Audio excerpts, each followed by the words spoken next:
Channel Mahalakshmi की ओर से आपके पास इस माह का आखिरी संडे सादर जय जिनेंद्र। कुछ समय पहले चैनल महालक्ष्मी टीम गई थी अहमदाबाद गुरुवर आचार्य सुनील सागर जी के पास। गिरनार का मसला था उसमें विशेषकर, और फिर कुछ कहते हैं जब वो पहुंचती है महालक्ष्मी टीम तो कुछ ना कुछ तो चर्चा धर्म के विषयों पर समाज पर हो जाती है। सबसे पहले गिरनार की बात हुई, साथ में गए थे तीर्थ कमेटी के राष्ट्रीय अध्यक्ष जम्मू प्रसाद जी, 125 की जो उनकी स्थापना वर्ष बन रहा है उसके अध्यक्ष जवाहरलाल जी, और साथ में 3-4 हमारे साथ सुप्रीम कोर्ट के वकील भी थे। क्योंकि आज ना एक केस हम भी लड़ रहे हैं, एक केस वो भी लड़ रहे हैं, आपस में एक तरफ से दो जने लड़ रहे हैं, क्या समझ जाएगी अदालत में बाज। तो उसका निर्णय आचार्य, क्योंकि दिल्ली से उन्होंने जो आवाज़ उठाई तीर्थों के लिए बस वही काम आ रही थी, इसलिए उनका सेव। तो पहले सुनते हैं आप उनसे हम क्या खुश खबर उस जाने से, उनके पास बैठने से हुई, उन्हीं के मुख से सुनते हैं गुरुवर आचार्य जी से।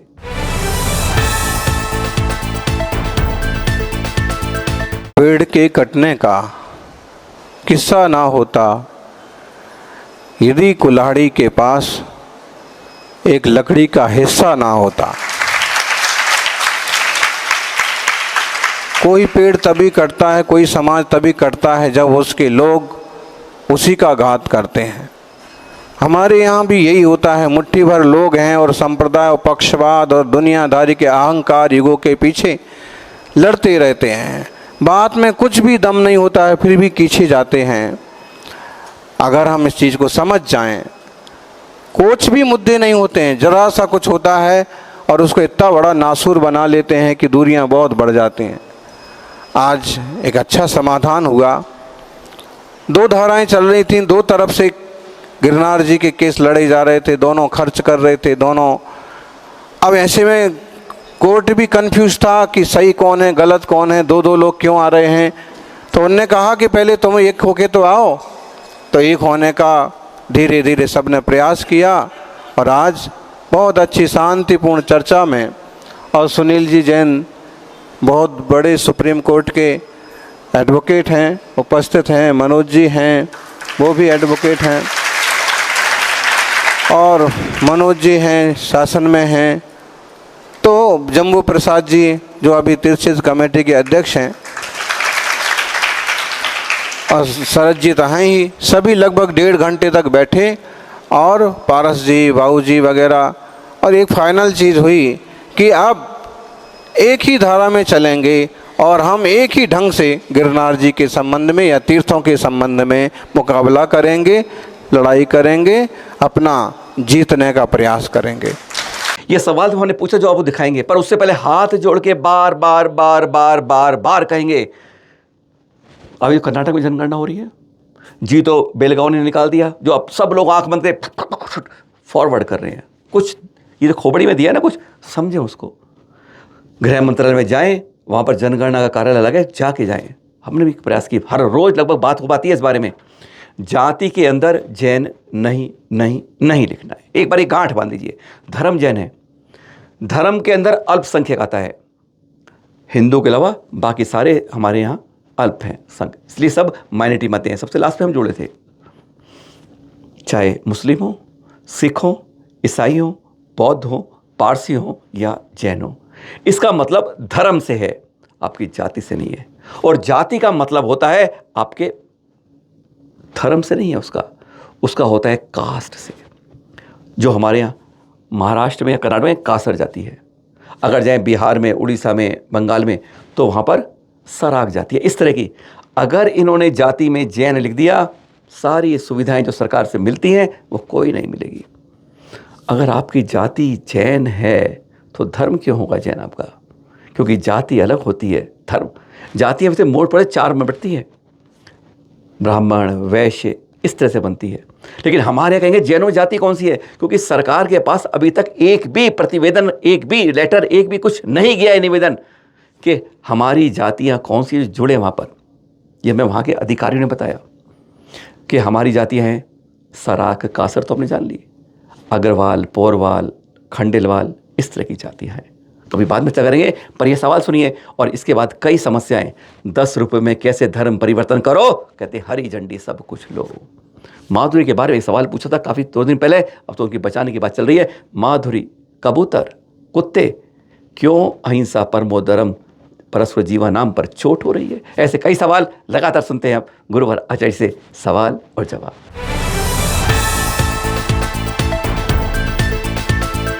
गुरुवर हमारे बीच में मिनिस्ट्री ऑफ होम अफेयर्स से हैं मनोज जी, डॉक्टर मनोज।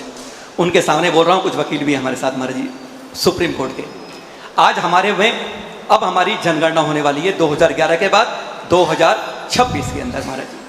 पहले मार्च में होगी पहाड़ी क्षेत्रों की और फिर अक्टूबर में होगी बाकी क्षेत्रों की।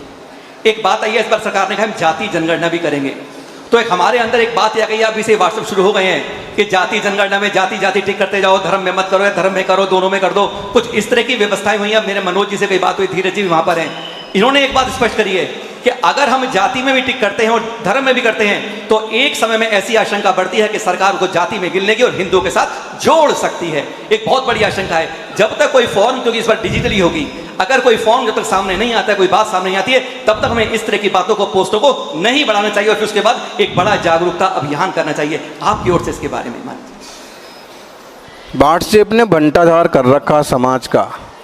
कोई बात होती है नहीं होती है, लेकिन उस पर व्हाट्सएप वीर जो हैं युद्ध चालू कर देते हैं। अब किसी भी बात को लेके एक बड़े से बड़े आदमी पर कमेंट्स करने को तैयार हो जाते हैं, चाहे उसका विषय मालूम हो चाहे नहीं मालूम हो। तो और फिर इससे क्या होता है कि काम करने वालों को भी हतोत्साहित जैसा महसूस होता है। अब जनगणना के फॉर्म में धर्म में तो जैन लिखना ही है और नाम के साथ भी जैन लिखना चाहिए, और जहाँ तक बात जाति के खाने में जैन लिखने की बात है तो उसमें भी कोई बुराई नहीं है, लेकिन हम उस लेवल पर स्पष्ट कर दें कि जैन धर्म एक स्वतंत्र धर्म है और जैन लोग अपने नाम के साथ अपने धर्मवाची जैन लिखते हैं, जो उनके जाति का प्रतीक भी माना जाता है। तो इस तरह का कोई स्पष्टीकरण हो। और फिर बाकी अभी तो क्या लिखना है जाति के खंड में, ये थोड़ा सा मंथन का विषय है। बाकी जब हम धर्म से जैन हैं, जन्मजात जैन हैं, तो इस तरह का स्पष्टीकरण ऊपर से ही हो या समाज की तरफ से हो और जाति में भी जैन लिखा जावे, तो और थोड़े दिनों में स्पष्ट हो जाएगा कि किस लेवल पर क्या होना चाहिए।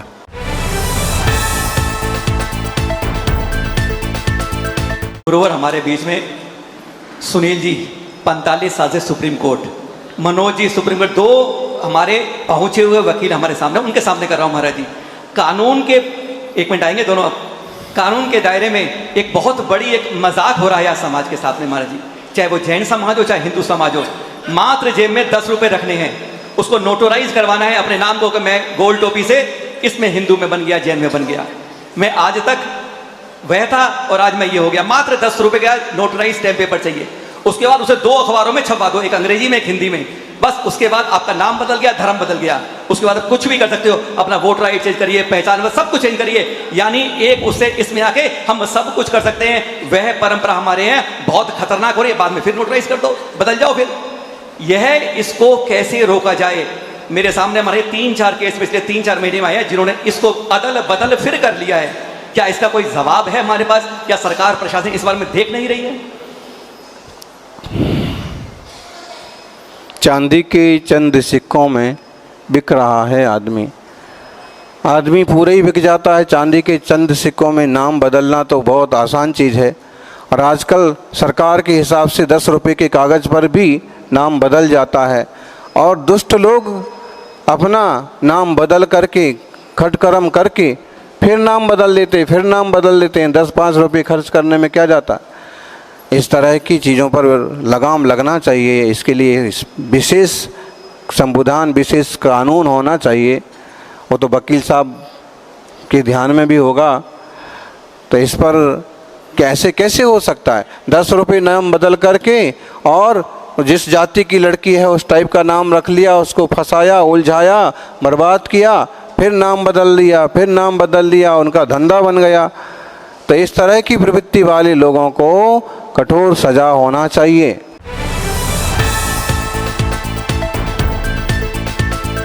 बहुत अजीबो गरीब बन गया है हमारा भारत, भरत चक्रवर्ती के नाम वाला। किसी हथनी को इसलिए अपने माँ बाप से, अपने परिवार से अलग कर दिया है कि उसके पैरों में फंगस हो गई है, उसे अर्थराइटिस हो गया है। अगर मैं इंसानों की बात करूं, हर 20 में एक आदमी को अर्थराइटिस है। आज हालत ये है महाराज। एक जगह कहते हैं कबूतरों को दाना मत डालिए, उसकी पीठ से कहीं बीमारी हो जाती है। हमारे देश में ध्रुवता और मध्य से लाखों लोग मरते हैं, उसके बारे में कोई चिंता नहीं है। दिल्ली के अंदर कुत्तों के बारे में है, कुत्ते काटने से बीमार हो जाता है और बीमारी बहुत भयंकर है, मानने वाली बात है। आज जियो और जीनो दो के देश में, परस्पर जीवा नाम के देश में, क्या लगता नहीं है जैन संस्कृति पर कुठाराघात हो रहा है? क्या जैनों को कोई निशाना बनाया जा रहा है कि चाहे कबूतर के नाम पर हो, चाहे कुत्ते के नाम पर हो, चाहे माधुरी के नाम पर हो? आज ऐसा क्यों हो रहा है गुरुवर? अपने पांव पर कुल्हाड़ी पाड़ने गिराने का काम लोग कर रहे हैं। कबूतरों से बीमारी होती इसलिए कबूतरों को हटाओ, दाना मत डालो। दाना डालने वाले अधिकतम होते हैं सहृदय लोग होते हैं, जैन भी होते हैं और भारतीय संस्कृति को समझने वाले लोग भी होते हैं। कुत्ते भी समाज के लिए ज़रूरी हैं। आज आदमी तो गद्दारी कर भी जाए लेकिन कुत्ते आज भी वफादार होते हैं, और जहाँ वो हैं उन्हें उसकी रीति से रहने दीजिए। इंसानों ने ज़्यादती की है। एक तो पहले एक सिस्टम होता था कि आखिरी रोटी कुत्ते की, अब आदमी आखिरी रोटी भी खा जाता है, और कोई तो घर में ही नहीं बनाता है, बाज़ार से मंगाता है, और जो कचरे में जो डिब्बे में आता है चाट चाट के उसको भी खा जाता है। कुत्ते को कुछ बचता ही नहीं। कुत्ते हमेशा से मनुष्य जाति के साथ रहे हैं, चाहे शहर हो चाहे गांव हो। ऐसे में उनको मारना, उनको निकालना, उनके साथ दुर्व्यवहार करना ये ठीक नहीं है। पशु पंछी भी एक शांत जीवन चाहते हैं, सुकून भरा जीवन चाहते हैं, और बिना प्रकृति के, बिना पर्यावरण के, बिना पशु पक्षियों को इंसान का भी ठिकाना नहीं पड़ेगा। यदि कबूतरों के कारण से कोई बीमारी होती है तो कबूतरों की विष्ठा से औषधियाँ भी तैयार होती हैं। हर चीज़ के नुकसान और फायदे होते हैं। ऐसे में पशु पंछियों के पर ज्यादती करना, यहाँ वहाँ से, जैसे अभी वहाँ नंदिनी मठ के हाथी की बात आई, तो इस तरह से सही लोगों पर दबाव बनाना ये अच्छी नीतियाँ नहीं हैं। परस्परोपग्रहो जीवा नाम, अहिंसा परमो धर्मा के रास्ते ही चलें और सब जीवों को समान रूप से जीने का अधिकार मिले, इस तरह के प्रयास होना चाहिए।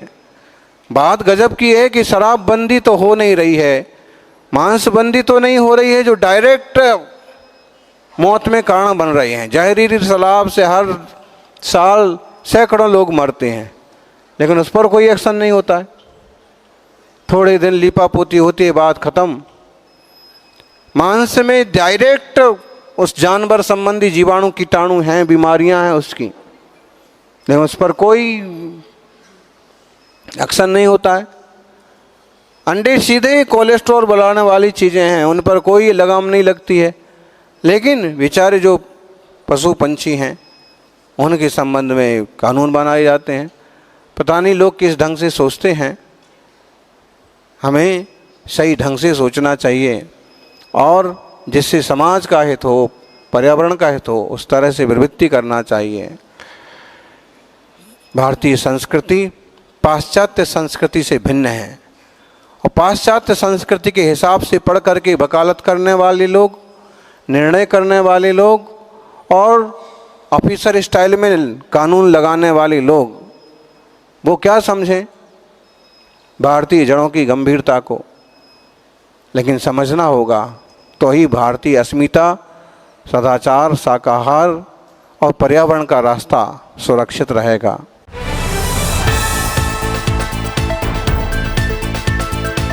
भारत बजट तीर्थ क्षेत्र कमेटी के अध्यक्ष जम्मू प्रसाद जी वहीं खड़े हैं, और 125 साल मना रही है तीर्थ क्षेत्र कमेटी। 22 अक्टूबर 2026 से रजत शतकोत्तर वर्ष मनाएगी महाराज जी। गुरुवार आज की तारीख में कहूँ तो एक बार हम भी सवाल उठाते हैं कि तीर्थ क्षेत्र कमेटी ने 125 सालों में क्या किया है।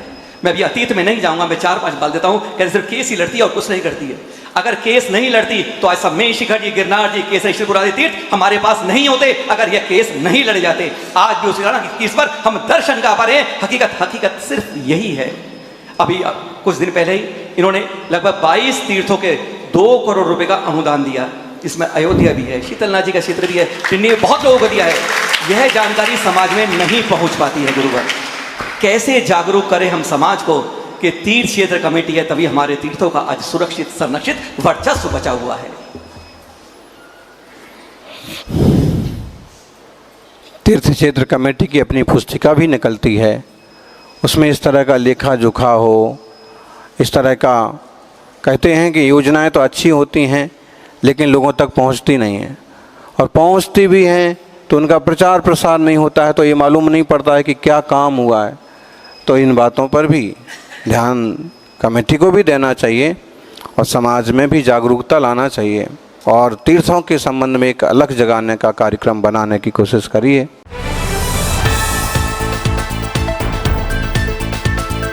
एक आज कहते हैं लोग, बारिश बहुत हो रही है आजकल, जब नहीं होती तब भी तकलीफ होती है, जब होती है तो भी तकलीफ होती है। बस इंसान कुछ ऐसा ही है।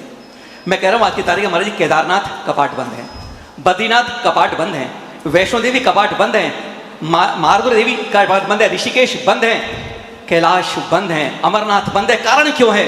हमने अपने वैष्णव तीर्थों को पर्यटक स्थल बना के दिया। प्रकृति को यह जवाब देना चाहती है। मैं इस बारे में एक सवाल करना चाहता हूँ। यही 2 दिन पहले महिंद्रा के CEO आनंद महिंद्रा जी हमारी मांगी तुंगी पे चले गए। वो टूरिस्ट टूर के लिए बहुत फेमस है, जिसके बारे में वो 2 लाइन लिख दें तो लाखों लोग उधर मुड़ जाते हैं। उन्हें ट्वीट किया 31 अगस्त की शाम को 5:38 पर। 2 दिन के अंदर 3 लाख लोगों ने देख लिया और पूरे हिंदुस्तान के रेडियो, इलेक्ट्रॉनिक टीवी और अखबारों ने चर्चा का विषय बना दिया। आज हमारा मांगो तिंगे तीर्थ ट्रैकिंग के लिए बहुत बढ़िया है। हमारा नासिक में प्लांट है, हम आज तक देख नहीं पाए, अब देखा बहुत बढ़िया। क्या हमारे तीर्थों पर अब ऐसी नजर लगाई जा रही है कि उन्हें तीर्थ से पर्यटक क्षेत्र बनाया जाएगा? क्यों नहीं सरकार तीर्थों और पर्यटकों को अलग अलग करती है, चाहे वैष्णव धर्म के हो चाहे वो जैन धर्म के हो? एक दीवार या मर्यादा की लाइन तो लकीर होनी चाहिए। फर्क बहुत है दोनों के बीच में। यही तो हमने दिल्ली में ही कहा था, प्रवचन में कहा था कि तीर्थ पर्यटन स्थल नहीं है, तीर्थ श्रद्धा के केंद्र हैं। तो चाहे वह कोई भी प्रसिद्ध तीर्थ है और जिसके प्रति लोगों की आस्था इस तरह की है कि वह तीर्थ के रूप में ही रहे, तो उन्हें तीर्थ ही रहने देना चाहिए। पर्यटन स्थल घूमने फिरने की जगह नहीं बनाना चाहिए। मौज मस्ती सैर सपाटा के लिए दुनिया बहुत पड़ी है। माघी तुंगी जैसे तीर्थ या गजपंथा जैसे तीर्थ या कोई भी तीर्थ हैं, वे वंदना के लिए, भक्ति के लिए, परिभ्रमण के लिए हो सकते हैं, लेकिन मौज मस्ती के लिए और पर्यटन के लिए नहीं है। इसकी सावधानी सरकार भी बरते और समाज भी बरते।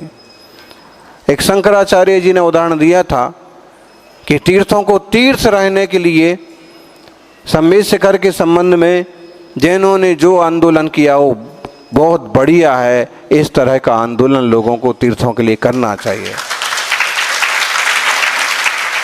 मेरी समझ से आंदोलन क्यों करना चाहिए? स्पष्ट रूपरेखा सरकार बना देवे और तीर्थों को तीर्थ ही रहने देवे और पर्यटन स्थल अपने ढंग से विकसित करे।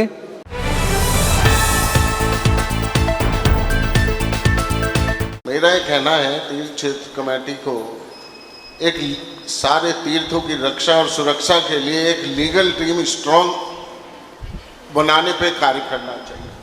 सारे तीर्थ क्षेत्रों की रक्षा सुरक्षा के लिए आज की डेट में तीर्थ क्षेत्र कमेटी के पास कोई भी मजबूत लीगल टीम नहीं है, तो उस पर कार्य करना चाहिए। आपका आदेश निर्देश जो भी। वो तो सुनील जी बैठे हैं, दिल्ली में भी ये चर्चा हुई थी कि लीगल विंग बनाई जाए, लीगल कमेटी, एक स्पेशल डिपार्टमेंट हो जिसमें, तभी हमने सुझाया था कि सुनील जी हो गए, आप हो गए, ऐसे देश के वरिष्ठतम 10 नाम ले लो और बड़ी टीम बन जाए तो भी कोई दिक्कत नहीं है। हर एक प्रांत की 2 लोगों की उसमें जुड़ाव हो जाए कि मौका पड़े तो वो वहाँ के वहाँ निपट सकें, समझ सकें, समझा सकें।